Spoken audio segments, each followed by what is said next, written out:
Assalamualaikum warahmatullahi wabarakatuh. Halo teman-teman, bertemu lagi dengan saya Livia Rosa Fitriani. Seperti yang teman-teman tahu, saya kuliah di Universitas Usaputra jurusan Teknik Mesin dan sekarang semester 5. Pada kesempatan kali ini, Alivia yang sharing kembali sama teman-teman, dan sharingnya sekarang mengenai relay dan juga aktuator hidrolik. Relay ini adalah suatu peralatan elektromagnetik di mana dia digunakan untuk menghubungkan dan juga memutuskan arus listrik dengan cara memberikan arus tersebut kepada koilnya. Nah, menghubungkan dan juga memutuskan arus listrik ini adalah fungsi utama dari relay. Contohnya, seperti Alivia memiliki sepeda motor dan Alivia ingin membunyikan klakson, dan Alivia itu berarti harus memencet saklar klakson tersebut sehingga keluarlah bunyi klakson. Ketika Alivia tidak memencet saklar klaksonnya, suara klakson tersebut tidak akan keluar. Nah, itu adalah sebuah contoh dari saklar manual. Untuk saklar otomatis, ini bisa digunakan sesuai kebutuhan. Selanjutnya, fungsi lain dari relay itu sebagai penguat daya. Nah, penguat daya ini contohnya itu seperti ketika Alivia memiliki sepeda motor dan memiliki klakson yang ingin suara klaksonnya itu lebih keras dan lebih kencang.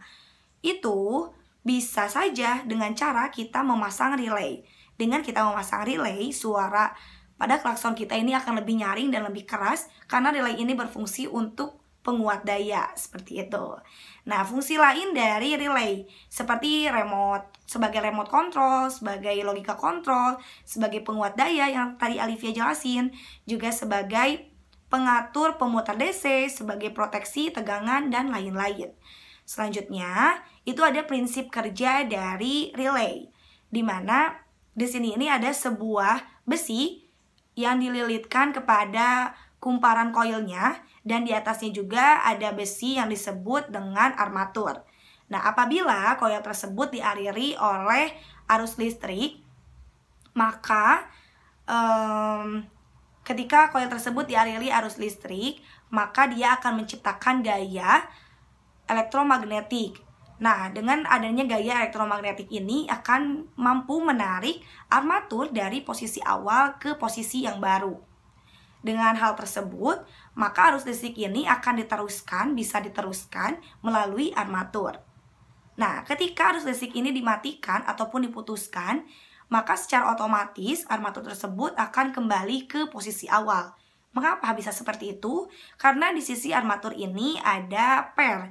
Per ini mampu membuat armatur kembali ke posisi awal. Nah, selanjutnya dalam relay ini ada terbagi kepada dua jenis.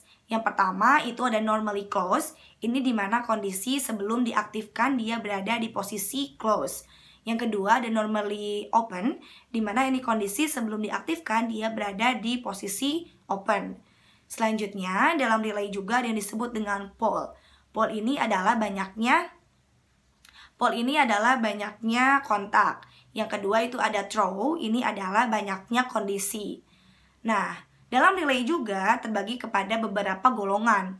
Salah satunya itu ada single pole dan single throw.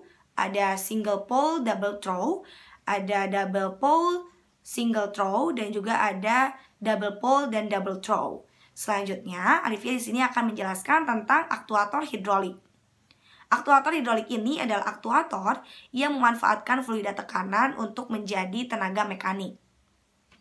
Selanjutnya, adapun komponen dari aktuator hidrolik. Yang pertama itu adalah pompa. Pompa ini berfungsi untuk mengubah tenaga mekanik menjadi tenaga hidrolik. Yang kedua itu ada pipa dan selang, ini berfungsi untuk mentransmisikan tenaga hidrolik.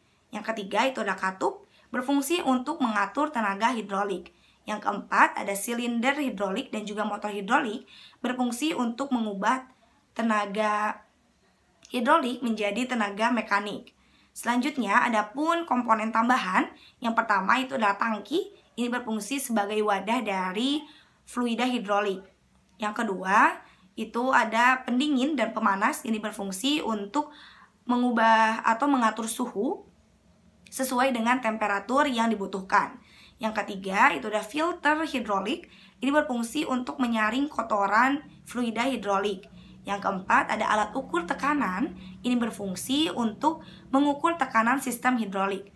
Dan yang yang terakhir ada flow meter. Ini berfungsi untuk mengukur laju dari fluida tersebut, fluida hidrolik. Nah, mungkin penjelasan Alivia mengenai relay dan juga aktuator hidrolik cukup sekian.